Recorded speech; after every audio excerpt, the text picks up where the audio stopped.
feels after in a slow night. Never lasting truth I'd like to feel alive. Don't matter, can't party and something stride. Welcome to another episode of the Wrestling Renaissance Rants.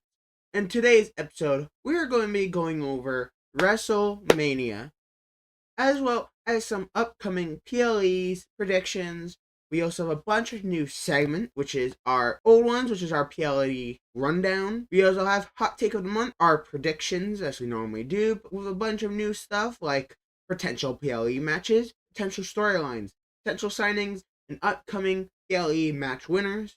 We also have Superstar Spotlight, where we'll praise a superstar from the SmackDown of the last episode release to the NXT the day before recording, which was yesterday, or 2 days ago, because I'm actually recording on Thursday instead of Wednesday. And it'll be any superstar who had the best month. So I hope you guys stick around to the end. I will make sure I will put into the description the times of each single segment, so you guys skip to those segments if you don't want to continue watching the last segment. Well, let's get started with the PLE Rundown. So normally we would have done results and thoughts. I decided to actually combine the two and just put them all in the thoughts, with giving the results and then the thoughts on that match instead of doing the results first. We got the Jey Uso versus Gunther, the World Heavyweight Championship match at WrestleMania Night 1, which is Jey wins after Jey taps out Gunther. A lot of people online have been saying that they don't like the match because of the ending. Same thing with a few other matches. They don't like the ending. And I don't like the ending as much as well. But I think that Jey Uso may turn heel due to what happened with the ending of the match, as well as other situations where like the IWC. I think IWC might play a big part into how the characters are going to change. And with how the IWC completely changed on Jey, from loving Jey to really hating on Jey, hating everything he does and all of that, might make Jey realize that these people, all these people who watch and stuff, all they do is hate, and hate. And none of them actually truly appreciate what he can do. All they talk about is what he can't do. And that might cause him to be heel. Especially with what was happening on Raw, where he had that Sammy and Jimmy and all of them with him. And how it's usually always that Jimmy turns on him, or Sammy turns on him. Why about Jey doing it? What if Jey turns the one that turns heel and turns on them? And then you can have a big feud between between Jey and Sammy, and then that's how you then get Sammy to turn heel, and then you have two big heels, and this could be like a really cool thing of now Roman's this baby face and stuff. Well, his family is all turning heels. Solo and them, I don't really even know anymore at this point. Jacob probably is going to be turning on Solo at some point. There's a whole bunch of stuff going. Then we have the New Day versus the War Raiders for the World Tag Titles, which the New Day wins. I said I believe this was the best because we haven't seen the New Day at WrestleMania in a long time, and they deserve to win. Also, I completely forgot about this. I literally did this and I forgot. I have highlighted not the winners, but the ones I picked who were gonna win prior. So I had during the first match I had picked that Jey Uso was gonna win. That was my prediction. I predicted that New Day would win. As again, I said, I believe this was for the best because we haven't seen New Day at WrestleMania in a long time, and they deserve to win. And that's how I thought of it when I was going into this. And I knew that Jey was probably going to win. That a lot of people knew that. Then we had the Jade Cargill versus Naomi. I said Jade Cargill was going to win because it makes sense for the one that was taken out to come back and get the dominant win for the first match of their feud. So I kind of assumed that was going to happen. That was my pick. Cargill win. Then we had the U.S. title match, Jacob Fatu versus the champion LA Knight. I had picked Jacob Fatu because I feel like Jacob needed this win to have a really good dominant first reign as a champion. Was he a tag champion? I think he might have. I don't know. I think I might have been doing the Freebird rules between the guys, so I don't even really know if he was the champion at the time. I don't remember. But I said he should win this as well. Definitely because then he might turn on Solo, going, even everyone here in the Bloodline and OG Bloodline, including me, have won titles. What have you won? You haven't won stuff since you were in NXT, before the Bloodline. Ever since you came onto the main roster, you haven't held a title. Why do you think you should be a leader if you have never won? And I think that's how they're going to all turn on Solo and kick him out of the group. And Jacob, I think, will become the main guy of the group. The Tama Tonga Lola will go for the tag titles.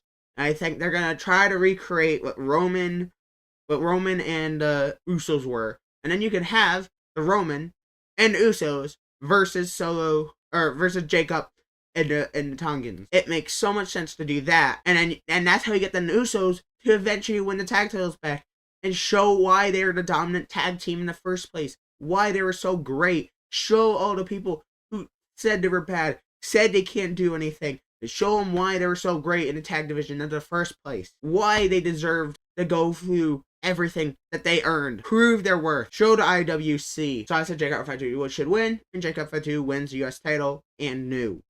Well, also, all three of these have been and new.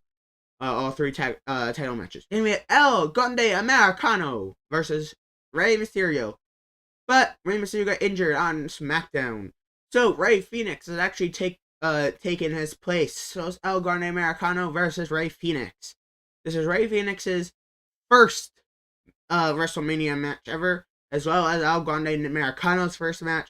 So it's so great to see two Mexican superstars be able to be on the grandest stage of them all, to have their first ever match there against each other.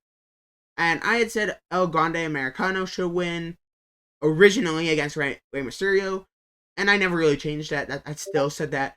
I wish I took pictures. I played WWE Supercard. They also do predictions, and that's where I also put in a bunch of my predictions.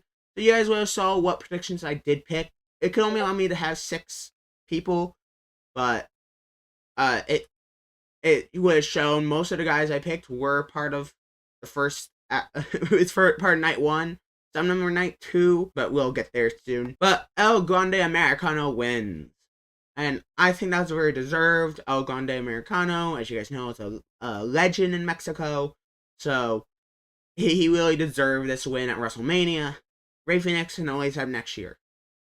Then we have Charlotte Flair versus Tiffany Stratton for the WWE Women's Championship.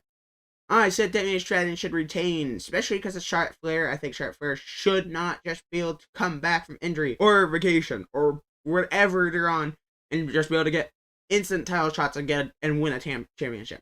I think Tiffany Stratton should win because it is a passing the torch moment. Tiffany Stratton is a really good wrestler. She's really athletic. And she deserves to be able to keep the championship for past WrestleMania and get a WrestleMania win. Charlotte Flair has so many WrestleMania wins. And Tiffany retains.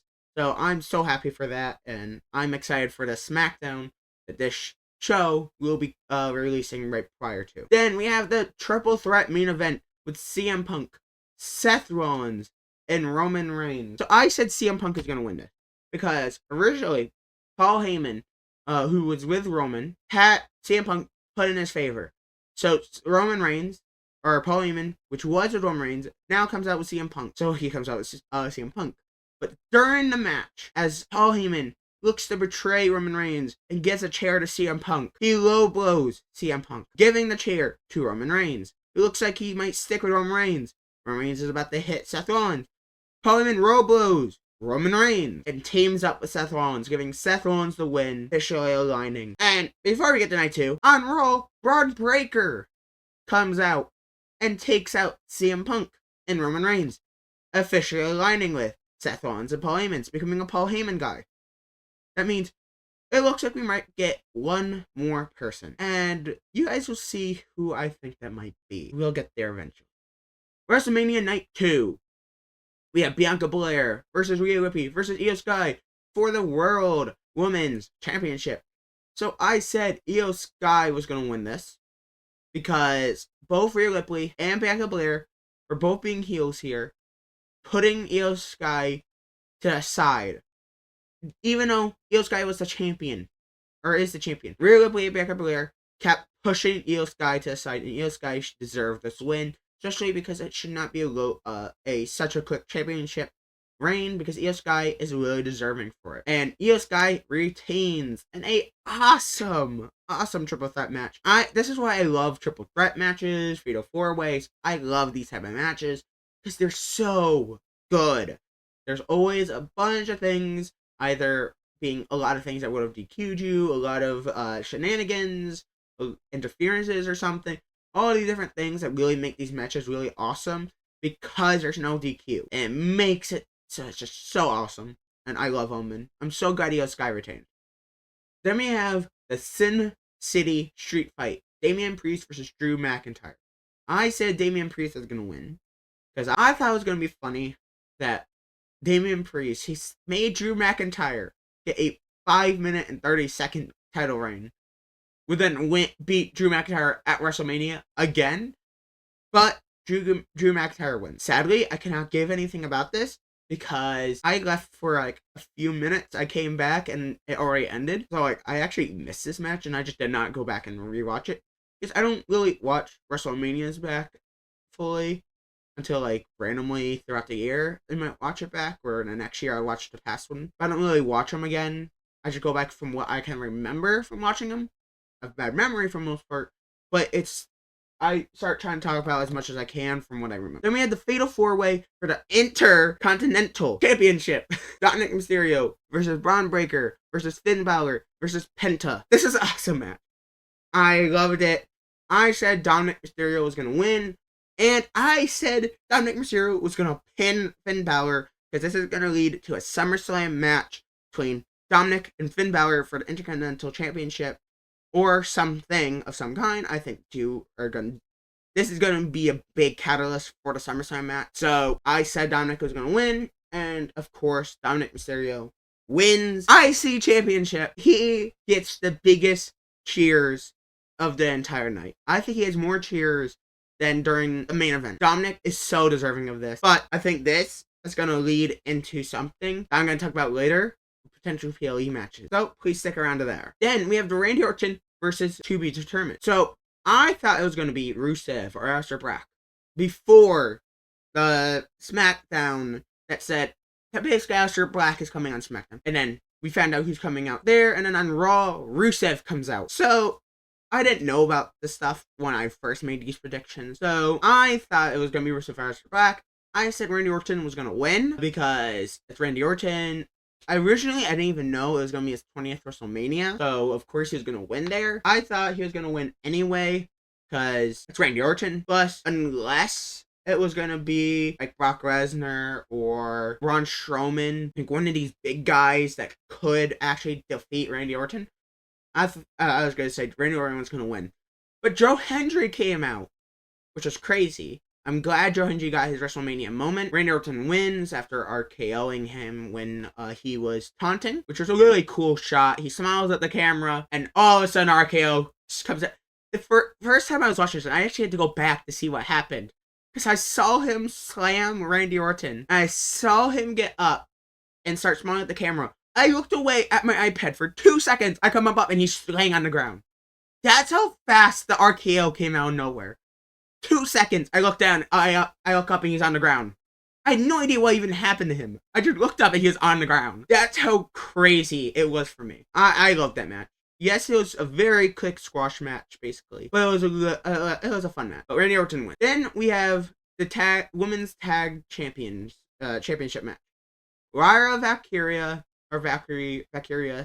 and Bayley versus Liv Morgan and Raquel Rodriguez. But Bayley gets attacked during WrestleMania, before WrestleMania, I think, or during SmackDown. I don't remember when they got attacked, because I didn't actually watch when they said that they got attacked. So I actually don't know when they got attacked. Right as after Ryla comes out for the match, Becky Lynch music hit, and so Ryla and Becky Lynch face Liv Morgan and Raquel. I originally said Lyra and Bayley are gonna win, so of course that's gonna include now Becky Lynch, and I was right. Ryra and Becky become the tag team champion. Then we have the main event of night 2. The one that is talked about the most as one of the most awful endings for other people. This is John Cena versus Cody Rhodes for the Undisputed Championship. And after Travis Scott did a WWE 2K distraction run-in, with his title just kind of walking out and slowly walking down to the ring and got involved, John Cena uses this, takes out the ref, uses it, and plays with Cody's moral compass to then hit Cody with a low blow, hit him with the title, and pin to become a 17-time world champion. John Cena wins. And I'm just going to go right into it because Hot Take of the Month is right next to it. Welcome to the Hot Take of the Month. Hot Take regarding Superstar storyline or a regular show. And the hot take is, I think John Cena shouldn't have won at WrestleMania. I know everyone said, oh, he's gonna win, he's gonna win. I had picked Cody Rhodes to win that match. Because I feel like John Cena should not have won. I wanted Cena to have to earn his shot. So he has to go, well, I originally thought King and Queen of the Ring was happening this year. I guess it's not. So it actually makes more sense for Cena to win. I thought King and Queen of the Ring was happening this year. So I thought Cena was going to have to go through the tournament, try to win that. If he fails at the final, or he even says, you know what, I'm going to ruin wrestling for you. I'm putting myself into the final, so he's automatically in the final shot, which means now they have to have these tournament matches to figure out who's gonna face him at the finals. I think that would have been a big thing if that match was actually happening, because I originally thought that was gonna happen, and then he was gonna try to go for the Money in the Bank if he lost the finals.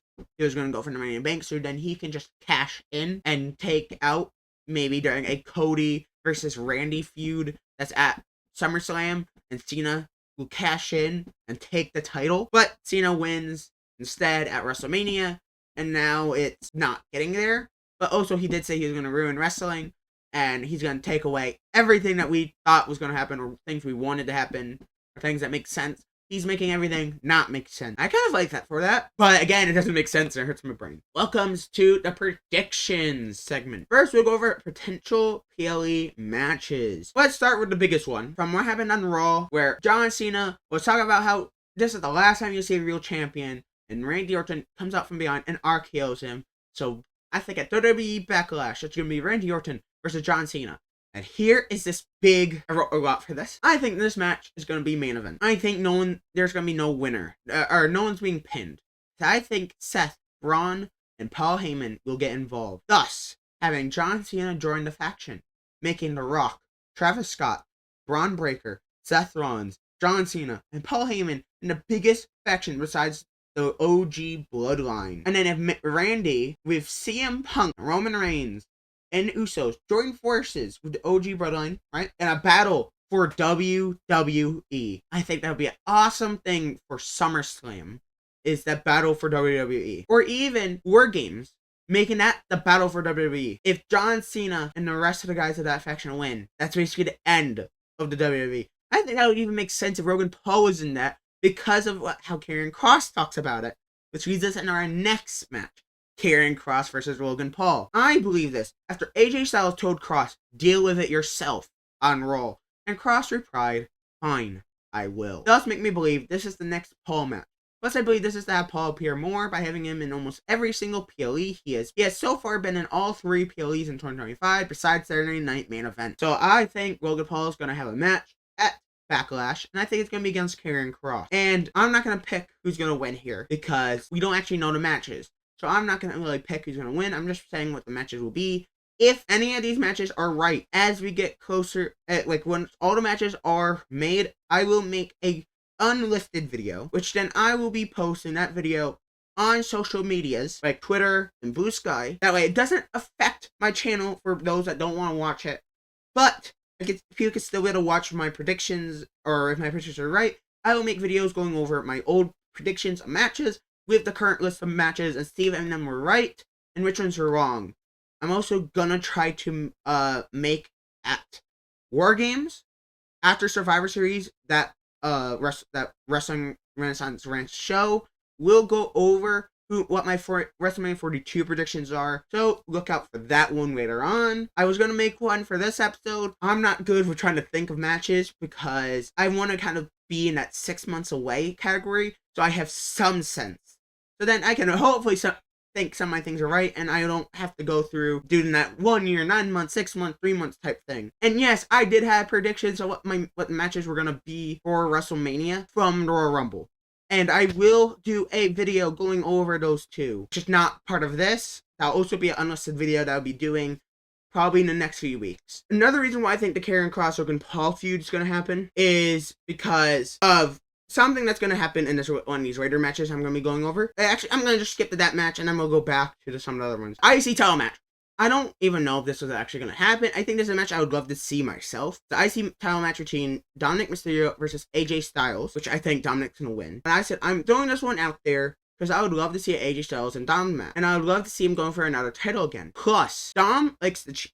And if Dominic Mysterio cheats, and if AJ loses to another wrestler who got in because of media/father, because Remember, Logan Paul got in because of his media stuff, and he didn't really need to earn it. And Dominic got in because his father and was instantly put into title matches. He won the tag titles from just being brought in, but from his father. And now he's winning the IC title. He also won the North American title. And this can lead, this will make Karrion Kross even more upset at AJ. There's a huge feud between AJ no longer being phenomenal anymore. Because as AJ keeps losing against these people who get to just come into the business because of nepotism or because of celebrity status and just getting title shots after title shot without actually having to earn those shots. And AJ can't even beat them. And AJ isn't the best. He's the worst of everyone. And that will lead to a huge storyline between Karrion Kross and AJ to even X-rate this current storyline. Then we have Delilah versus Becky Lynch.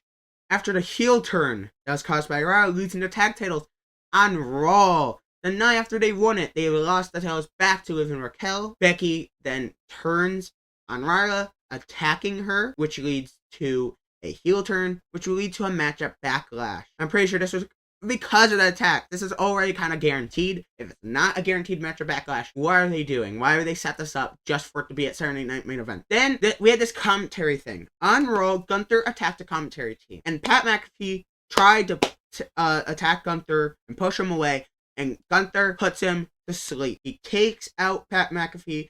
And he actually does real, choking. He's completely, Pat McAfee's completely red as he's being carried out, back to his room. I think Pat McAfee versus Gunther is gonna happen. I don't know if it's gonna be at Backlash, but I definitely think we need another Pat McAfee match. Because Pat McAfee does really good matches. If you guys have not seen, you should check out his NXT TakeOver match against Adam Cole. Plus, he did a really good, quick match at WrestleMania. But that was also kind of like a Vince McMahon type thing. NXT was much better because that was controlled by Triple H at that time. So, this is Triple H's era. So, I would love to see Pat McAfee back in the ring under Triple H's control. Because he could put on a really great match. I think Gunther's winning there because they don't want Gunther losing to Pat McAfee. But I definitely think Pat McAfee could put on a great match. But Gunther will choke out Pat McAfee, which will then lead to Pat McAfee probably being out for a while. And allowing him to do his college in August. So it gives him an extended break for him to then come back during at Royal Rumble. And then I would love for that to be him actually entering the Royal Rumble match. And this is when he actually becomes less of a commentary, more as a wrestler role. He actually comes back as a wrestler and doing matches on the main roster instead of being commentary. I think this could be a really big thing to get him back into doing just wrestling and not commentary. Because people don't like how some of his commentaries anymore. So I think having him do commentary at some points, but doing wrestling again and doing more matches makes more sense to get him back into his wrestling role that he used to do. He's been wrestling since 2009.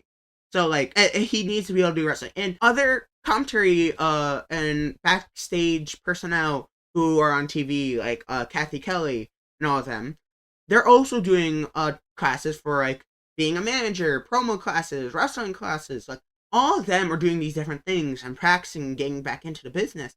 That I think this is really good for great commentary, making commentary be a faction for all of them are wrestlers and managers and all of that, and having them actually have these matches would be really cool, especially if they're actually putting the practice in, like Kathy Kelly is as well. So I think that's a really deserving match there. Then we have a potential storyline. In the recent NXT, Joe Hendry, who had just competed at WrestleMania, has a stare down with Robo Femi, and they both attack and throw out Trick Williams. I think Trick Williams will cost Joe Hendry his title at Rebellion. So, upcoming PLE match winners. So, the only really one that's a PLE that we actually know the matches of is TNA Rebellion, which is actually this week. And I'm only going over matches that have WWE superstars in them. So, we have a 6-woman tag match, which is Fatal Influence, Fallon Henry, JC Jane, Jasmine Nick versus Rosemary, Zaya Brookside, and Laylee Lee. And I said Fatal Influence are going to win. The only reason I think that is because it has Fallon Henley, JC Jane, and Jasmine Nick. Literally, Fallon Henley really had a title before, recently. JC Jane's a really good wrestler, and Jasmine Nick. I think Fatal Influence could really win this. Because they've been putting on good, they've been actually really good recently. Then we have the TNA Knockouts Women's Tag Match Championship. And this is Ash by Elegance and Heather by Elegance, which are the current champions with the personal concierge, versus Nemeta 4, Shakira Jackson and Lush Hudson, versus Spitfire, Danny Luna, and Jody Threat, versus Gigi Dolan and Tatum Paxley. I said, which is crazy, and I'm probably gonna be wrong, I think it'd be cool. I think actually, I should probably change it. I think Fail of Ruins is going to lose. I think actually Rosemary's the other person's going to win. Because I think Metaphor should win here. Because it's Jack Jackson or Lash Legend, which we need NXT tag champions that are women's finally, because NXT has not had women's tag titles in a long time. I think Metaphor should win, so then we can have some TNA champions who are actually on WWE. Because I know Joe Hendry's been on sometime, but like actually having actual NXT stars holding a title for a bit might be cool and good. Especially because then you can have more TNA stars fighting on NXT. And then we have the main event. Joe Hendry, who's current champion, versus Frankie Kazarian versus Ethan Page for the TNA World title. I think Frankie Kazarian's going to win. Because as I said before, that Trick will be involved. And Trick has something against Ethan Page and Joe Hendry, which is going to lead to Frankie getting the win. Because Trick is probably going to definitely cost Joe Hendry the title. And Trick and Ethan Page have a bunch of things against each other, so Trick's also going to cost Ethan Page, and a triple threat, which means there's no DQ. So Trick could take out Joe Hendry and Ethan Page and allow Frankie to get the pin, take the title, and then Joe Hendry can be able to officially be on WWE because he lost his title. Now, let's get to the last segment, Superstar Spotlight. As I said before, it's Praise the Superstar from the SmackDown last episode, released to NXT the day before recording. Any superstar who had best month. And my pick for this month is Karrion Kross. I've always really liked his stuff. I liked he's really always had charisma. He's always been good at speaking, at promos, and all that stuff. And recently, he's had some banger promos and banger things that he goes over. And his interviews and all that stuff has been so good. He puts on some really nice stuff. His feuded AJ and his entire spiel about how Logan Paul and AJ Styles allowed Logan Paul to destroy what WWE was and is completely transforming WWE to something worse. And I love how Karrion Kross always likes to tell the truth. And I've seen his stuff on social media, how he always posts about these things and he talks to the fans and goes over the things that he believes is right. And I love this about Karrion Kross. And I love how his character is played. I like how he actually does these things. And his character is one of the best right now. And I really want to see his push in the title scenes, or see him in some of these more big feuds against some of these top stars, and be the ones that show the truth. So thank you guys for watching. See you guys next time, and good. Bye!